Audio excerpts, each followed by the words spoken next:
UTL solar solar लावणार आणि सबसिडीही मिळवून देणार। छत्रपती संभाजीनगरमध्ये अमित शहांच्या उपस्थितीत महायुतीची खलबतं। भाजप 155 ते 160, शिंदे गट 85 आणि दादा गटाकडे 55 ते 60 जागांच्या फॉर्म्युल्यावर चर्चा झाल्याची सूत्रांची माहिती। जागा वाटपावर सकारात्मक निर्णय होईल, सर्व समन्वयानंच होणार। छत्रपती संभाजीनगरमधील बैठकीनंतर मुख्यमंत्री एकनाथ शिंदेंची प्रतिक्रिया। बैठक सकारात्मक झाली, जागा वाटप लवकरात लवकर होईल। पत्रकारांच्या प्रश्नावर शिंदे आणि फडणवीसांची प्रतिक्रिया। विदर्भात भाजपचं मिशन 45, पवार ठाकरेंना रोखणं आपलं लक्ष, 42 वर अडकू नका, 45 जागा जिंका। नागपुरात पदाधिकाऱ्यांना अमित शहांकडून मार्गदर्शन। किती जागा पडणार याचा अमित शहा आढावा घेतात। अमित शहांच्या महाराष्ट्र दौऱ्यावरून जयंत पाटलांचा खोचक टोला। काँग्रेसचे प्रदेशाध्यक्ष नाना पटोलेंची दिल्लीवारी, विधानसभेच्या जागा वाटपावर हायकमांडची चर्चा। पटोले आज मल्लिकार्जुन खरगे आणि केसी वेणुगोपाल यांना भेटणार। अक्षय शिंदेंच्या एन्काउंटरनंतर मुंबईत बॅनरबाजी, महिलांवर अत्याचार करणाऱ्यांना असाच न्याय मिळणार असा बॅनरवर उल्लेख। मुंबईत लागलेल्या बॅनर्सवर देवेंद्र फडणवीसांचा फोटो। राज्यात जसे लिंगपिसाट आहेत तसे सत्तापिसाटही आहेत। जनतेचं लक्ष विचलित करण्यासाठी अक्षय शिंदेला गोळ्या घातल्या। सामनाच्या अग्रलेखातून राज्य सरकारवर जोरदार निशाणा।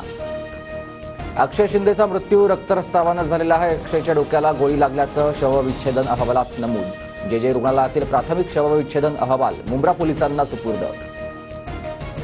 अक्षय शिंदेच्या वडिलांकडून दाखल याचिकेवर आज हायकोर्टात सुनावणी। अक्षयला बनावट चकमकीत मारलं, आमच्याही जीवाला धोका, पोलीस संरक्षणाची कुटुंबियांची मागणी। मी कधीही साहेबांचा अपमान केला नाही, शरद पवार आमचे दैवतच। इतके दिवस पवारांच्याच नेतृत्वात काम केलं, पण आता आम्हालाही काम करू द्या, अजित पवारांचं वक्तव्य।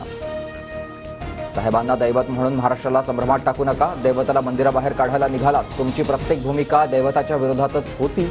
जितेंद्र आव्हाडांचा अजितदादांवर पलटवार। एका मोठ्या नेत्यानं पवारांसोबत येण्याची इच्छा व्यक्त केली। तुतारी हाती घेतल्याशिवाय महाराष्ट्रात विजयी होणार नाही असं अनेकांना वाटतंय, जयंत पाटलांचा दावा। सलग 9व्या दिवशी मनोज जरांगी पाटलांचं उपोषण सुरूच। गावकऱ्यांच्या विनंतीनंतर जरांगींनी लावून घेतली आहे सलाईन। धनगर मराठा आरक्षणाबाबत अजित पवारांची मध्यस्थी, उपोषणकर्त्यांच्या निवेदनाबाबत मुख्यमंत्री शिंदेंसोबत चर्चा करणार। संभाजीनगरमधील मेळाव्यात अजितदादांची माहिती। नरहरी झिरवाळांचा मुलगा शरद पवार गटाच्या शिवस्वराज्य यात्रेत विधानसभेसाठी दिंडोरीतून इच्छुक, मात्र महाविकास आघाडी ज्याला उमेदवारी देईल त्याचा प्रचार करणार, गोकुळ झिरवाळांची भूमिका। पंतप्रधान मोदी उद्या पुणे दौऱ्यावर, विधानसभेसाठी इच्छुक असणाऱ्यांकडून जोरदार बॅनरबाजी। हेमंत सारासणे, धीरज घाटे, माधुरी मिसाळ, श्रीनाथ भिमाळे यांचे बॅनर।